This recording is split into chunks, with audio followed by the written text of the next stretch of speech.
नमस्कार दोस्तों, इस वीडियो में जिस स्टॉक के बारे में हम बात करने वाले हैं उसका नाम है Salasar techno engineering limited.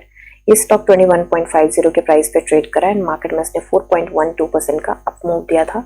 Market cap पे है इसकी 3,394 करोड़ की। प्रमोटर होल्डिंग 63.10 है। बुक वैल्यू 2.64 है।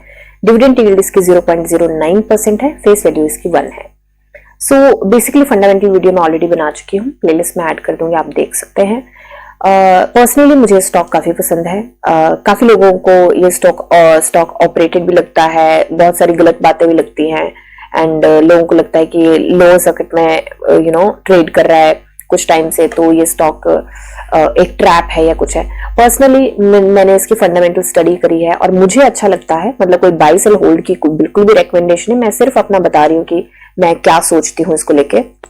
एंड अभी के लिए बात करूं तो इसमें एक काफी अच्छी न्यूज आई है। इन्होंने 178 करोड़ में कुछ एक कंपनी भी एक्वायर करी है, उसको डिस्कस करेंगे एंड चार्ट रीड करेंगे इस वीडियो में।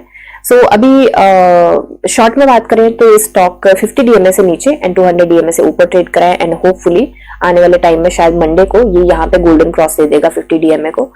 पी रेशियो की बात करें तो पी रेशियो मीडियम से थोड़ी सी ऊपर है, हालांकि ये करेक्ट होकर नीचे आ चुकी है तो इतनी कोई दिक्कत की बात नहीं है, बट थोड़ा सा ऑफ कोर्स कॉन्शियस रह के चलने की जरूरत है। यहाँ पे सेल्स एंड मार्जिन में देखें तो ग्रॉस प्रॉफिट मार्जिन तो बहुत ही अच्छे तरीके से चल रहा है, 112.94% चल रहा है अभी, तो जो कि काफी अच्छा है एंड 100% से ऊपर है ऑफ कोर्स। एंड यहाँ पे बात करें सेल्स की तो sales quarter on quarter increase हुई है, जो कि एक बहुत अच्छी बात है। अभी चलते हैं हम इसके चार्ट पे देखिए, यहाँ पे हमने देखा है कि यहाँ पे काफी अच्छे तरीके से इसने मूव दिए थे। फिर इसने यहाँ पे दिया था 4:1 का बोनस दिया था एंड बाकी सारी चीजें, तो उसके चलते यहाँ पे स्टॉक में काफी गिरावट भी देखने को मिली, फिर करेक्शन भी हुई, फिर गिरावट देखने को मिली हमें। उसके बाद काफी लोअर सर्किट में भी लॉक हुआ, तो काफी ज्यादा फियर भी इसमें आ गया कि ओके, बड़े सारे मैंने स्लोगन भी देखे कि सालासर ने कर दिया बर्बाद एंड एवरीथिंग।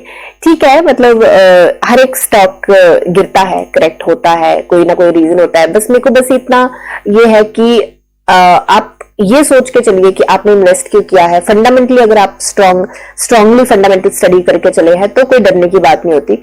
सो अभी के लिए देखें तो इस स्टॉक में मुझे शॉर्ट टर्म लॉन्ग टर्म दोनों की एंट्री यहाँ पे दिखती है एंड ये स्टॉक जो 4:1 का यहाँ पे बोनस दिया गया था, तो ये कंपनी जो थी वो 130 के आसपास ट्रेड कर रही थी एंड वहां से ये कंपनी 27 के आसपास आई थी एंड तब से उसके बाद काफी सारा करेक्शन भी हुआ है। हर एक स्टॉक कह रहे हैं कि 130 से 20 पे आ गया ये स्टॉक, बट अगर आप देखें तो वो बोनस की वजह से हुआ था जो 27 पे आया था एंड 27 से 20 कोई बहुत बड़ी बात नहीं है, क्योंकि मार्केट में इतनी करेक्शन हुई है कि स्टॉक बहुत ज्यादा नीचे भी गिरे हैं। ठीक है, उसके अगर कंपैरिजन में देखा जाए तो स्टॉक इतना भी नहीं गिरा।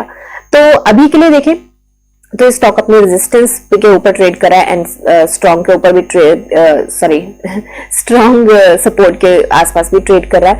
तो अभी के लिए ये यहाँ पे रेजिस्टेंस से रिजेक्शन लेके आया एंड ये रेजिस्टेंस छोटी मोटी नहीं है, काफी ठीक ठाक रेजिस्टेंस है, तो मुझे लगता है कि इसको तोड़ने में टाइम भी लगेगा। और दिक्कत क्यों आती है ज्यादा, वो ये दिक्कत आती है कि ये प्राइस रेंज जो है इसका 5% का है।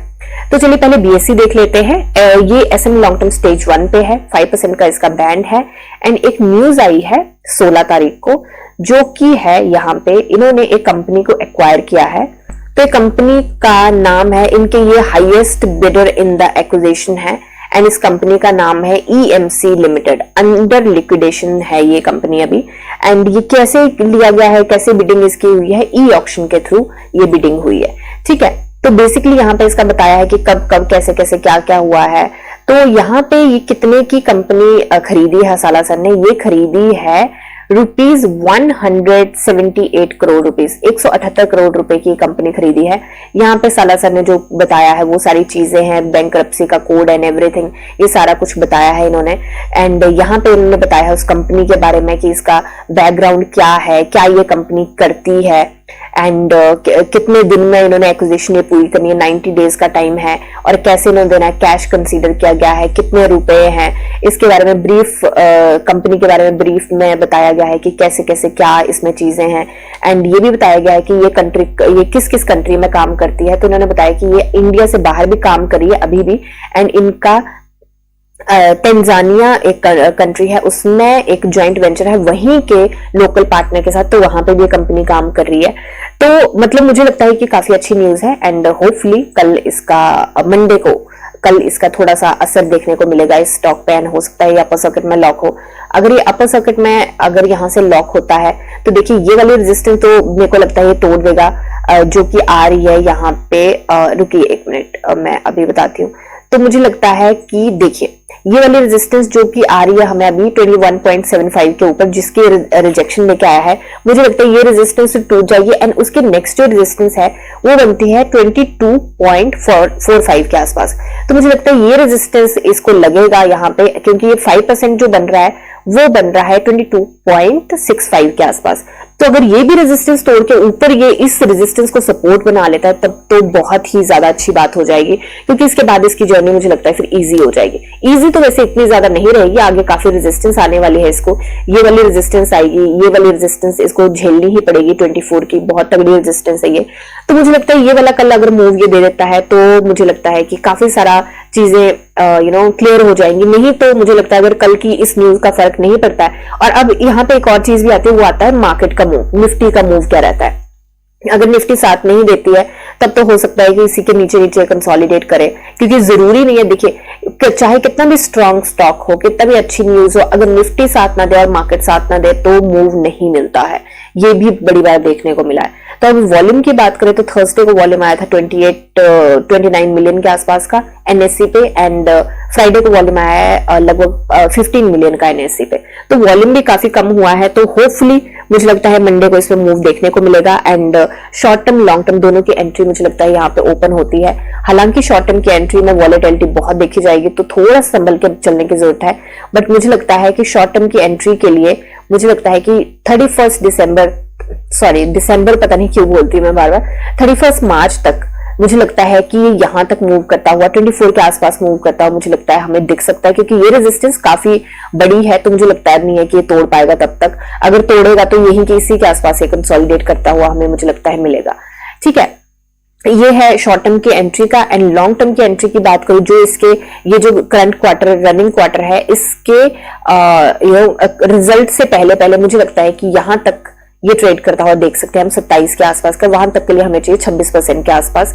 तो देखिए प्राइस बैंड अगर रिवाइज हो जाता है, चेंज हो जाता है, बढ़ जाता है तो इससे ज्यादा की मूव की उम्मीद कर सकते हैं, बट अगर नहीं होता है तो मुझे लगता है कि इतने थोड़े से रियलिस्टिक लग रहे हैं मुझे मूव। बट ये साथ के साथ इतना लंबे टाइम में सिर्फ इतने मूव की, अब सिर्फ इतने मूव तो नहीं बोल सकते इनको, काफी बड़े मूव है बेसिकली ये, बट जिस तरीके की कंपनी है, जिस तरीके के फंडामेंटल्स हैं, तो मेरे को मैं पर्सनली इससे काफी ज्यादा उम्मीद करती हूँ। तो अभी के लिए मुझे लगता है कि ये थोड़े से रियलिस्टिक है, क्योंकि प्राइस एंड 5% का है एंड रेस्ट ये सिर्फ मेरी एनालिसिस है, कोई बाय सेल होल्ड की रिकमेंडेशन नहीं है। आप अपनी एनालिसिस कीजिए, जानिए समझिए, पढ़िए और फिर इन्वेस्ट करिए। मिलते हैं नेक्स्ट वीडियो में, तब तक के लिए शुक्रिया एंड हैप्पी इन्वेस्टिंग।